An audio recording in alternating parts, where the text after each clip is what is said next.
Hello and happy Saturday late Saturday evening for some of you, early Sunday morning for the rest of you. And it's I, Loki's Witch. This is my Saturday now / Sunday video because my sleeping schedule's off again, so you gotta bear with me there. And yes, you can hear my dishwasher in the background and my cat on occasion and me playing with something right now. But I wanted to welcome you all to my show today, and tonight we are making wreaths, or at least starting out the basics. This is actually what I was working on during Heathen Haven last Sunday. I got all the twines on and I started to paint it, and well, the glue's still sticky. But as you can see, spirit, water, fire, earth, air. This is the finished version of this one, and my next one will have different foliage or stones on it. But yeah, this was made out of a wooden wreath that I got from the Dollar Tree. And I took twine, wrapped it around it, and made a double star on it. If you notice, it is a double. I'll show you how to do that today. Granted, it's not going to be on a wooden wreath because they're out of them at the moment. But most of all the supplies for this you can easily get at the Dollar Tree or walking along a river shore or other things. Because water you can use seashells, you can use water stones, you can use anything. Or those cool little glass bead stones that kind of look like reflective water stuff. The reason why I use ribbon for air is because that's the only thing I can think that represents a flowiness of air. So, yeah. So, we're going to start off with a backup wreath. This is a hard foam, as in I'm squeezing it and it's not leaving an imprint on it, which is a good thing because you're going to be putting twine around it. The twine I have is, I have extra spools of them. It's One Step Gardening twine. I believe you can also find this at Dollar Tree. This is 200 feet of it. Right now I'm using the rest of this one up. When you start, you're going to have a lot of cuts in it. You're going to have a lot of random bumps and stuff. You want to start by tying it off on one area. Choose a random area on it. Like that. And then get some twine out. We'll do about like this much for now. I'm just showing you the basic steps on. And then you just hold that part down and start going through like this. It's not that hard. It's actually pretty simplistic, and you just do this all the way through. When you have to get another piece of twine out, you hold this one firm and you tie it to the end of this one, and then you keep going. The reason why I don't measure it all out and have it all going on one go is because that's a lot of twine to pull through, and I have a cat that will chase it or try to eat it. You want to pull it tight, but not too tight to where it would break it. And see, so far it's getting a nice wrap along it. The reason why I do this, even with the wood ones, is because it makes, when you want to put color or paint or glitter, like I did, it makes it easier. Granted, painting it, I used acrylics, and I would say acrylics because they're thicker.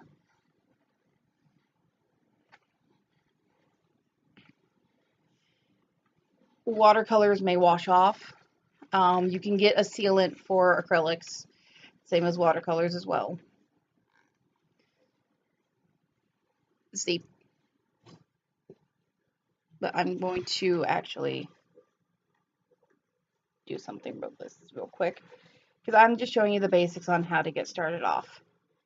So I'm leaving it like that for right now. So to make the star pattern, what you do is normally you wait until you get the entire thing covered in twine. Pull out another long thing of twine or rope or whatever you want to use.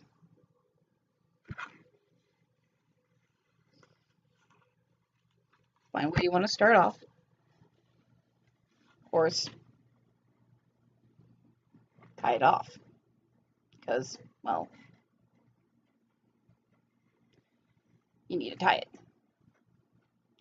You can also do these with the triangle for the elements and stuff like that too, which I will be doing eventually. Take it, diagonally go down. Wrap it around here a few times. Go back up. Wrap it around here. No, I didn't use enough. No. To fix this problem, go here. And this would actually help you start with making a point. And then take the twine. Damn it.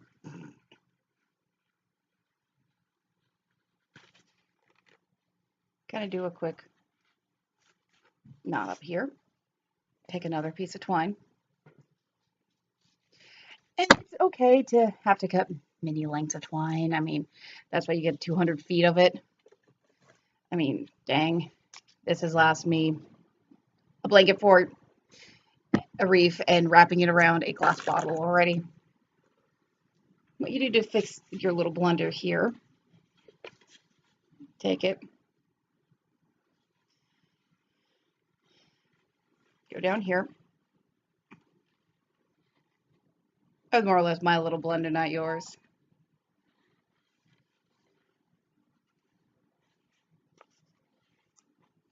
Just do another.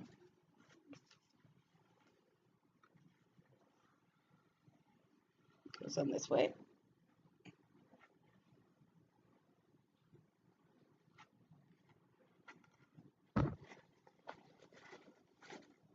And I'm actually going to be doing something with what I did for the wraparound because I'm doing this one a little bit different because I'm doing this for you guys. But you get the basic idea of wrapping the twine around to make the wreath. And there goes my cat attacking it. Enough. Wrap it down.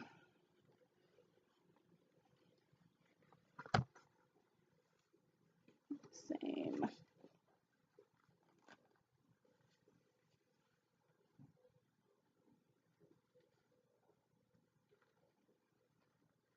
Not there. Over here. Line it up. Pretty much like that.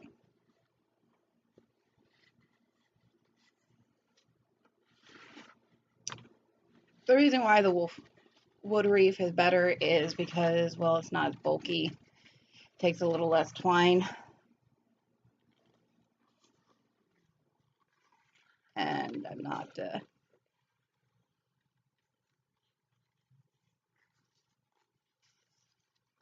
I did the cross section. Thinking, oh, it'd be easy just to do that. Actually, it kind of is, because I had a little excess twine for that, but didn't have enough to go back up here for right now. In that case, undo a whale of it.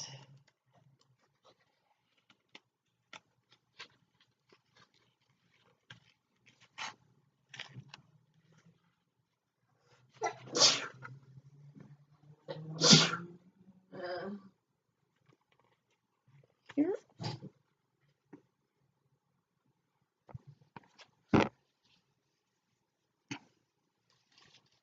I can already see where I made a mistake on this one, and I'll point it out in a minute. It was because I ended up using the same strand from another for the thing, as you can see right here.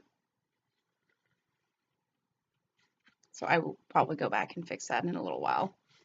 But this is just to get you the basics of making a star on here out of twine.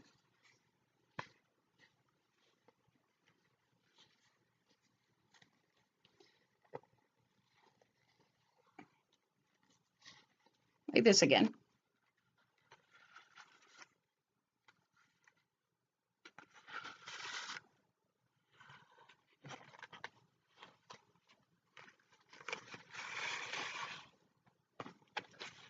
And you can do the star first, like we're having on here, or you can wrap it up in the twine like I did originally on my first one. Either way, it's up to you. And that's how you do the star shape for a wreath, to make it look double edged and 3D'd. What do you think, Soren? I got a thumbs up. This is just one of the easier patterns and designs that you can make. You can make other things with it as I untie it, because I have plans for this one. Like I said, with all these, you can make a lot of different things with them. You can make seasonal wreaths with the stars, where you can make them all one solid element. You can make them however you want. These are for you to use, make, and decorate your house with as ever you want, your altar with ever you want. And it is a fun little thing. And like I said, I've messed up on it, so I'm kind of taking it partially apart so I could fix it.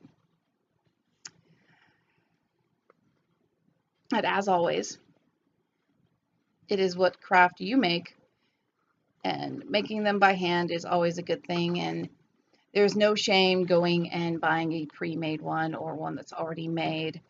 You can take wood and make your own wooden wreath. I've done that. I'm not saying that it's hard. It's just very time consuming and expect splinters. That wood wreath that I made is currently hanging outside, and I will go get it after I get this to be like the, hey look, it's a hangy thingy now. And apparently my cat toy. Ow, you fuzzy little brat. Another danger of crafts if you own a cat. Yeah, so this was my first one I made. Actually, like, the roundness is out of stone. So this is more of an earth version of one. We're just using stone and wire. I threaded the stone through the wires and did this. If you notice, it's kind of weather worn, and the star is made out of the twigs.